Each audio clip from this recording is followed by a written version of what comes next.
পাখি বলো, আবার দেখা হবে। Bis gleich. Ciao. Sehr gut.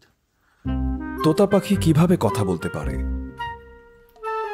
শারীরবৃত্তীয় দিক থেকে বললে উত্তরটা বেশ সহজ। পাখিদের বিশেষ ষড়যন্ত্র শব্দ উৎপাদনে সাহায্য করে। এটাকে বলা হয় সিরিংস। মানবদেহে ল্যারিংস যেখানে থাকে, এটি তার থেকেও শ্বাসনালীর গভীরে অবস্থিত। শ্বাসনালীর নিচের দিকে, যেখানে ফুসফুসের দিকে শ্বাসনালী বেঁকে যায়, সেখানে অবস্থিত। সিরিংসের প্রান্তে স্থিতিস্থাপক ঝিল্লি থাকে। ওঠানামা এবং অবস্থান নিয়ন্ত্রণের মাধ্যমে এই ঝিল্লি শব্দ উৎপাদন করতে পারে।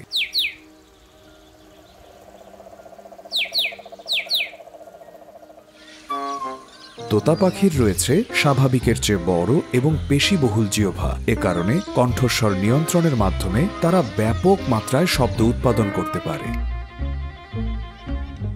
শারীরিক গঠন হলো একটি দিক। তোতা পাখিরা বুদ্ধিমানও বটে। তারা সবচেয়ে বুদ্ধিমান প্রজাতিগুলোর একটি। দারুণ খেলা দেখাতে পারে তারা। বন্য পরিবেশে তোতা পাখিরা প্রায় গোষ্ঠীবদ্ধ হয়ে বাস করে।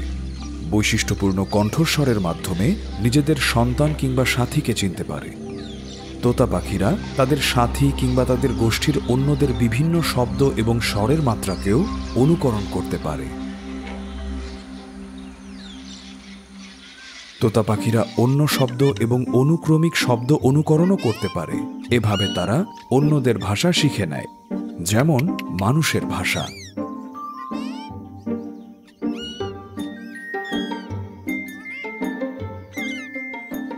তুমি কি ঢেকুর তুলতে পারো? তুমি কি গুলি করতে পারো?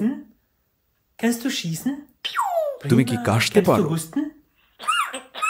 তোতা পাখিরা সারা জীবনই নতুন শব্দ শিখতে পারে, কিন্তু তার মানে এই নয় যে সবচেয়ে বৃদ্ধ তোতা পাখির শব্দ ভাণ্ডার বৃহত্তম হবে। আফ্রিকান ধূসর তোতা পাখি সবচেয়ে বাচাল। বিপুল জনপ্রিয়তার এটা একটা বড় কারণ। বেশ মজার।